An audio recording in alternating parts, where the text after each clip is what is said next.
पूछे हैं कि मोलैरिटी, नॉर्मलिटी, ये सब बेसिक डेफिनेशन पूछते हैं वाइवा में। मैं अपनी बात कर रहा हूँ, मेरे से सब पूछा गया था तो मैंने सब बताया है ना। मोलैरिटी, नॉर्मलिटी और ये सब बेसिक डेफिनेशन है ना। ग्रुप रेडिकल के नाम बताओ है ना, ग्रुप 2 के बेसिक रेडिकल, एसिडिक रेडिकल के नाम बताओ। तो ये सब बेसिक चीज़ें जो कि अक्सर पूछी जाती हैं। हेलो गाइस, मैं प्रियांश बताऊँ, आप सभी का बहुत बहुत वेलकम करता हूँ आज की वीडियो में। आज की वीडियो में आपको बताऊंगा प्रैक्टिकल्स के बारे में है ना। बहुत लोग के प्रैक्टिकल्स अभी मार्च में, कुछ लोग के प्रैक्टिकल्स अभी अप्रैल में होने वाले बहुत जल्द। तो मैं आपको बताऊंगा कि प्रैक्टिकल किस तरीके से स्कूल्स में लिए जाते हैं। एग्जामिनर क्या आपसे पूछ सकते हैं वाइवा में, और एक्सटर्नल टीचर जो होते हैं आपके स्कूल के टीचर और जो एक्सटर्नल जो बाहर से आते हैं वो क्या देखते हैं, आप में क्या क्या खूबी देखते हैं, क्या कमियां देखते हैं प्रैक्टिकल्स के समय, और किस तरीके से प्रैक्टिकल कंडक्ट कराया जाता है और किस तरीके से मार्क्स डिस्ट्रीब्यूट होते हैं बोर्ड को, है ना। तो सबसे पहले तो ये सारी चीज़ हम डिस्कस करेंगे आज की वीडियो में। बट उससे पहले एक छोटा सा अपडेट आपको देना चाह रहा था। आपके जो 2 पेपर थे, एक फिजिक्स और मैथ्स, इनकी बोर्ड ने डेट शीट क्या बोलते हैं डेट चेंज कर दी है ना। इनकी डेट्स चेंज हो गई हैं। 13 मई को आपका फिजिक्स का पेपर होने वाला था, अब ये पेपर 8 जून को होगा, है ना। 13 मई को पेपर था तो अभी 8 जून को होगा। और 1 जून को जो पेपर था मैथ्स का, मैथमेटिक्स का, वो अब होगा 31 मई को। मतलब जून के एक दिन पहले आपका मैथ्स का पेपर होगा 31 मई को, और आपका जो 13 मई को जो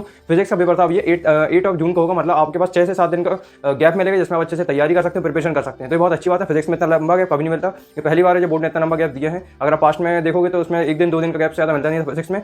ये गैप अच्छा है, इसमें आप अच्छी तैयारी कर सकते हैं। तो ये छोटा सा अपडेट आपको देना था। अब हम बढ़ते हैं आगे की तरफ प्रैक्टिकल्स के बारे में। सबसे पहले कॉपी और फाइल में आपको सबसे ज़्यादा ध्यान देना है। बहुत लोगों ने आपको बोला होगा कि कॉपी कंप्लीट कर लो, पर आप कॉपी में क्या देखते हैं एग्जामिनर। देखो, सबसे पहले एक चीज़ का ध्यान रखना, जो एक्सटर्नल एग्जामिनर मतलब जो सीबीएसई से अलॉटेड रहेंगे, जो भी एग्जामिनर आएंगे, सबसे पहले वो कॉपी आपकी चेक करेंगे। तो उसमें सबसे पहले देखते हैं कि आपकी कॉपी में कवर है या नहीं है। कवर होना बहुत जरूरी है कॉपी में, है ना। और कवर के साथ साथ कॉपी चेक है या नहीं है, ये बहुत इंपॉर्टेंट चीज़ बता रहा हूँ आपको। कॉपी मैं लगभग 2 साल से पढ़ा रहा हूँ, बहुत सारे स्टूडेंट्स में मिल चुका हूँ और नस नस से वाकिफ हूँ, क्या उन लोग क्या गड़बड़ करते हैं, हर एक चीज़ मेरे को पता है, और क्या करना चाहिए और क्या नहीं करना चाहिए। तो कॉपी में कवर होना बहुत जरूरी है।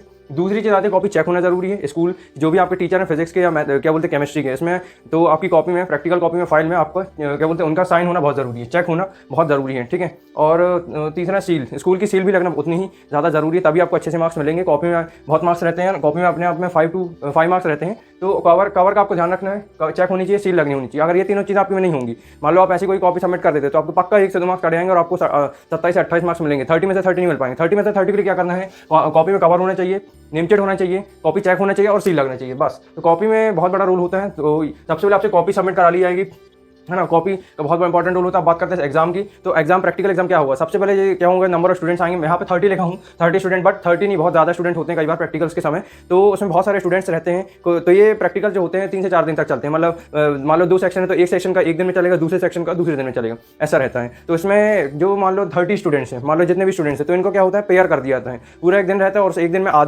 आधे दिन में ये आधे स्टूडेंट पेपर देंगे, और जैसे इनका खत्म होगा तब जो बचे हुए स्टूडेंट है वो प्रैक्टिकल एग्जाम देंगे। तो इसमें क्या होता है, सबसे पहले जो स्टूडेंट्स होते हैं ये इनके पास कॉपी रहती है, ये पूरे तैयार होकर आते हैं, और सबसे पहले 15 स्टूडेंट को लैब में अंदर बुला लिया जाता है। अब फॉर एग्जांपल फिजिक्स की मैं बात कर लूँ तो फिजिक्स में प्रैक्टिकल एग्जाम में क्या होता है, मैं अपनी बात करता हूँ। हम लोग के टाइम में क्या हुआ था, तो कि कॉपी जो होती है, कॉपी साथ में लेके आना होता है रूम के अंदर, लैब के अंदर। उसमें एट अ टाइम 15 स्टूडेंट्स एक बार में अंदर आते हैं। अब उन 15 जो स्टूडेंट्स रहते हैं वो रोल नंबर के अकॉर्डिंग होते हैं, और उनको चिट प्रोवाइड कर दी जाती है। एग्जामिनर आएंगे बाहर से, जो भी स्कूल के एग्जामिनर भी हो सकते हैं, बाहर से भी आ सकते हैं, तो वो आपको चेट देंगे। उस चेट में एक्सपेरिमेंट नंबर लिखा होगा कि आपको फॉर एग्जांपल 5 एक्सपेरिमेंट आपको उसमें परफॉर्म करके दिखाना है। 2 चेट आपको मिल सकती है ना। हम लोग के टाइम में 2 मिली थी, आपको हो सकता है 1 मिली। तो एक्सपेरिमेंट नंबर से आपको पता चल जाना चाहिए कि कौन सा एक्सपेरिमेंट पूछा जा रहा है, मीटर बेज है कि पोटेंशियोमीटर है, या प्रिज्म है, या रिफ्रैक्शन है, या रिफ्लेक्शन है। तो इस तरीके से ये क्या अलग अलग एक्सपेरिमेंट होते हैं, इसमें आपको परफॉर्म करके दिखाना पड़ेगा। तो नंबर से आपको एक्जैक्ट पता चल जाना चाहिए कौन सा मीटर बेज, कौन सा आपको एक्सपेरिमेंट परफॉर्म करके दिखाना है। तो नंबर और आपको एपरेटस अच्छे से याद करना है, कौन सा ऑब्जेक्ट है, कौन सा एक्सपेरिमेंट की बात करी जा रही है, ठीक है। तो 15 स्टूडेंट, सबसे पहले क्या होता है कि भाई चेट भी मिल गई, कॉपी भी सबमिट कर दी। अब जब आपका उसके बाद क्या होता है, रिटन एग्जाम होता है। यहाँ पे लिखा मैंने 15 रिटन एग्जाम। तो वो क्या होता है, बेंच रहती है लैब में, उसमें क्या होता है बहुत सारे स्टूडेंट को फिर परफॉर्म लिखना पड़ता है, लिखने वाला पार्ट। जैसे फॉर एग्जांपल आपने ऑब्जेक्ट लिखा, उसके बाद आपने एपरेटस लिखा, उसके बाद आपने उसकी वर्किंग लिखी, और उसके साथ में आपने डायग्राम बनाया। फॉर एग्जांपल मीटर इसका आपने दिखाया, जॉकी भी दिखा दिया उसके साथ में, और आपने फिर उसके बाद लास्ट में क्या किया, पूरा इतना सब लिखने के बाद ये चलेगा आपका हाफ एन आवर चलेगा, हाफ टू 1 आवर आपका चलेगा इस तरीके से प्रैक्टिकल। और एक पेज में आपको उसमें साथ में ऑब्जर्वेशन टेबल बनानी पड़ेगी।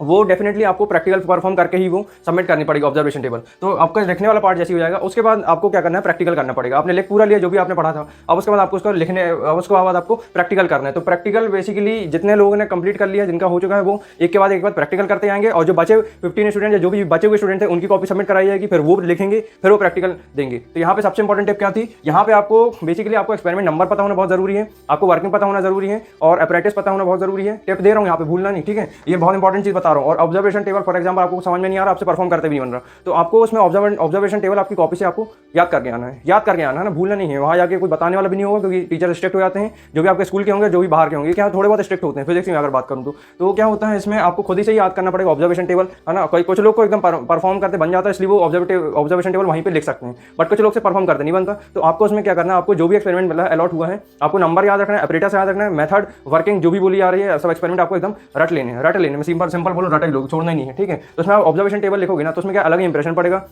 और उसके बाद क्या होगा, आपका प्रैक्टिकली आपको सॉल्व करके बताना होगा। आपके सामने ऑपरेटर्स रखा रहेगा, बहुत सारे मीटर बेज, वोल्ट मीटर, एमीटर, जमाने भर के जितने भी क्या बोलते हैं ऑपरेटर्स होते हैं, सब रखे रहेंगे उस दिन, और मीटर बेज भी रखा रहेंगे। तो वो सब आपको खुद अकेले ही वहाँ से सब क्या बोलते लाना है और परफॉर्म करके दिखाना पड़ेगा, है ना। तो ये आपको सीखना पड़ेगा, ठीक है। तो ये बहुत इंपॉर्टेंट चीज़ थी। और साथ साथ में आपको प्रैक्टिकल में अपना ऑब्जर्वेशन टेबल फिलअप करना है, फिर एग्जामिनर आएंगे और वो एक एक करके देखेंगे भाई आपने क्या किया, कैसे किया। तो आपको ऑपरेटर्स पता होने चाहिए, ऑपरेटर्स आपको बताना पड़ेगा उसमें कि भाई ये ऑपरेटर्स है, इसमें हम मीटर बेज से हम जॉकी को ऐसे रोटेट करते हैं, है ना। और गैल्वेनोमीटर के बारे में बहुत सारी चीज़ें पूछ सकते हैं, ठीक है। तो ये बहुत बेसिक चीज़ें, इंपॉर्टेंट चीज़ें हैं, ठीक है। और ऑब्जर्वेशन टेबल जरूर भर देना, रख लेना, याद कर लेना, ऑब्जर्वेशन टेबल याद कर लेना, ठीक है। बहुत इंपॉर्टेंट टिप थी, क्योंकि क्या हुआ था कि फिजिक्स और प्रैक्टिकल में अगर मैं मेरी बात करूँ तो मेरे से भी कुछ नहीं बना था। मेरे को उसकी वर्किंग पूरी याद थी, ऑपरेटर्स याद था, और जब एग्जामिनर आया था तो मैंने बता दिया था कि भाई ये ऑपरेटर्स है और मेरी ये रीडिंग आई हुई है, और रीडिंग में रट के गया था, वही रीडिंग में लिख दिया, मेरा काम बन गया, ठीक है। ये भी आप कर सकते हो। तो ये दो चीज़ें हमने यहाँ पे टच कर ली, है ना। तो फिर उसके बाद कुछ नहीं यार, 15 स्टूडेंट्स का क्या बोलते प्रैक्टिकल हो जाएगा, और फिर उसके बाद जो लिख रहे थे जो स्टूडेंट, वो भी फिर प्रैक्टिकल करेंगे इस तरीके से। जो 30 स्टूडेंट या फॉर एग्जाम्पल 56 स्टूडेंट्स है, तो उनका इस तरीके से हो जाएगा। फिर बचे स्टूडेंट इस तरीके से लिख सकते हैं। समझ पा रहे हो जहाँ तक हम आ चुके हैं। अब बात करते हैं वाइवा की, है ना। सेम चीज़ केमिस्ट्री में भी होगी। केमिस्ट्री के लिए भी मैं अगर बताऊँ तो पहले आपको लिखना पड़ेगा, है ना, ऑपरेटर्स, है ना। और मान लो टाइट्रेशन आपको मिलता है टाइट्रेशन के लिए, तो उसमें आपको सबसे पहले दिखाना पड़ेगा सेल्फ इंडिकेटर ये होता है, ऑब्जर्वेशन ये है, तो सब आपको एकदम पहले लिख देना है 15 स्टूडेंट्स को। फिर उसके बाद जो परफॉर्म करने का टाइम आएगा तो उसमें आपको फिर उसमें प्रैक्टिकल करके दिखाना पड़ेगा। तो प्रैक्टिकल तो आपको अच्छे से सीखना पड़ेगा। उसमें भी सेम टिप यही है कि आपको ऑब्जर्वेशन टेबल याद कर लेनी है। अगर नहीं बनता है तो याद कर लेना, और अगर बनता है तो ऑब्जर्वेशन टेबल याद करने की जरूरत नहीं है, ठीक है। अब बात करते हैं वाइवा में कि वाइवा में क्या पूछा जाएगा। ये बेसिकली कोई नहीं बता सकता। अगर कोई आपसे ये बोल रहा है कि वाइवा में ये पूछा है ये कर लूँ, तो वो झूठ बोल रहा है। वाइवा में पता है कोई नहीं कह सकता। मैं ही बोल रहा हूँ कि वाइवा, मैं खुद नहीं बता रहा हूँ कि क्या आएगा क्या नहीं आएगा। वाइवा बेसिकली आपको उसी टाइम पता चलेगा जो आपको एक्सपेरिमेंट नंबर अलॉट होगा। एक्सपेरिमेंट सेट आपको मिल जाएगी, भाई ये एक्सपेरिमेंट आपको मिला है, फॉर एग्जाम्पल टाइट्रेशन आपको मिला है, तो जो आपसे वाइवा पूछा है वो टाइट्रेशन का ही पूछा जाएगा। उसमें टाइट्रेशन में पूछा है कि भाई टाइट्रेशन का प्रोसीजर बताओ, तो आप क्या बताओगे कि भाई हम सबसे पहले डाइल्यूट H2SO4 डालते हैं, KMnO4 सोल्यूशन लेते हैं। अब उस KMnO4 कौन से कलर का होता है, पिंक कलर का होता है। पिंक कलर को हम क्या करते हैं, ब्यूरेट में डालते हैं। अब उस ब्यूरेट को हम फिल कर देते हैं, मार्क करते हैं, है ना। ये सब चीज़ें बतानी पड़ेगी, वाइवा में पूछते हैं, ठीक है। उसके बाद फिर आप बोलोगे कि भाई हम ये डाइल्यूट HCl मिलाते हैं, फिर हम उसमें अलग अलग सॉल्यूशन मिलाते हैं। उसके बाद फिर उसको रोटेट करते हैं, और क्या बोलते हैं जो ब्यूरेट है ना, ब्यूरेट से पूरा हम उसमें निकालते हैं, और वो लाइट पिंक कलर अगर आ जाता है तब फिर, है ना, कलरलेस पिंक कलर अगर आ जाता है तो वो आपका टाइट्रेशन हो जाएगा। इस तरीके से इसमें अगर कोई चीज़ मिस हो गई है तो आप आराम से देख लेना, ढंग से देख लेना कि किस तरीके से टाइट्रेशन होता है। और उसके अलावा जो भी एसिडिक बेसिक रेडिकल के जो भी आपको एक्सपेरिमेंट हो तो उसको भी आपको अच्छे से याद करना है। यही चीज़ें पूछे हैं कि मोलैरिटी, नॉर्मेलिटी, ये सब बेसिक डेफिनेशन पूछते हैं वाइवा में। मैं अपनी बात कर रहा हूँ, मेरे से सब पूछा गया था तो मैंने सब बताया, है ना। मोलैरिटी, नॉर्मेलिटी और ये सब बेसिक डेफिनेशन, है ना। ग्रुप रेडिकल के नाम बताओ, है ना। ग्रुप 2 के बेसिक रेडिकल, एसिडिक रेडिकल के नाम बताओ। तो ये सब बेसिक चीज़ें जो कि अक्सर पूछाती हैं। सेल्फ इंडिकेटर क्या होता है, इंडिकेटर क्या होता है, KMnO4 एक इंडिकेटर है ना। इसमें कलर चेंज पूछ सकते हैं, तो इसमें कलर ये होता है पिंक से कलरलेस हो जाता है ना, कलरलेस पिंक में चेंज होता है ना। मिथाइल ऑरेंज ये भी एक सेल्फ इंडिकेटर है ना। और बहुत सारी चीज़ें, फिनोप्थिलीन, ये सब क्या होते हैं, सेल्फ इंडिकेटर। तो यही सब वाइवा में पूछा है, इसके अलावा और कुछ नहीं पूछते, ठीक है। तो मैंने अपना एक्सपीरियंस बताया कि वाइवा में ऐसा पूछा जा सकता है। और आपको अगर मैं फिजिक्स की बात करता हूँ, फिजिक्स का वाइवा थोड़ा सा हार्ड होता है, हम लोग का हार्ड हुआ ना। तो बट फिर भी मेरे को रीडिंग तो मैं निकाल ही लिया किसी तरह, क्योंकि मैं पूरे जुगाड़ से गया था, पूरे याद करके गया था।